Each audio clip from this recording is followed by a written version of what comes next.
On me parle ici d'une personne qui a un caractère dominant. Donc cette personne-là, c'est quelqu'un qui était forcément autoritaire, une personne qui était peut-être rigide sur certains aspects. En tout cas, une personne qui avait une tendance à être dirigeante. Vraiment quelqu'un qui a quand même un certain charisme, à mon sens, quelqu'un qui est vraiment sûr de lui, sûr d'elle, un petit peu comme si cette personne semblait inatteignable sur certaines choses, mais en fait cette personne est atteignable, à peu près comme tout le monde. Et on me dit clairement ici que c'est une personne qui aujourd'hui se sent vulnérable. Donc c'est-à-dire que cette personne, elle est forcément à l'heure actuelle déséquilibrée et fragile. Donc on va tout simplement aller voir ce qui déséquilibre cette personne-là, qui pourtant en façade aime laisser sous-entendre que finalement cette personne maîtrise toujours la situation. D'accord, ok. Il y a un blocage avec cette personne-là. On voit bien qu'à l'heure actuelle, soit il y a une distance entre vous, soit la communication n'est pas bonne, ou alors elle est complètement inexistante, mais il y a bien un blocage par rapport à cette personne-là. Pourtant, il y a encore des sentiments. Voilà, tout simplement. Et si cette personne-là, elle se sent vulnérable, c'est parce qu'elle ressent encore des choses pour toi et qu'elle n'arrive pas à dépasser ce cap.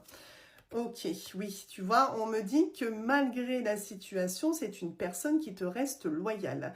Donc là, on a vraiment de la loyauté, pardon, dans les sentiments.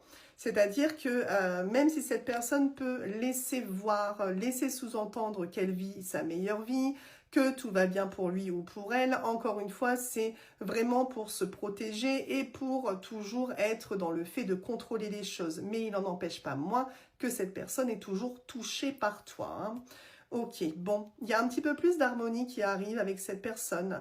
Donc, c'est-à-dire que forcément, il y a quelque chose qui va s'ouvrir. On voit que le lien est toujours là, quoi qu'il en soit, entre vous. En tout cas, cette personne se sent toujours liée à toi. Je ne sais pas si tu ressens ça, mais je le pense. Et on me dit clairement que c'est une personne qui est très nostalgique. Il y a beaucoup de nostalgie. Cette personne repense à votre complicité, à vos moments passés ensemble. Donc, on voit que c'est quelqu'un qui replonge dans vos souvenirs. Hein. Oui, tu vois, il y a une forme de dépendance. Hein.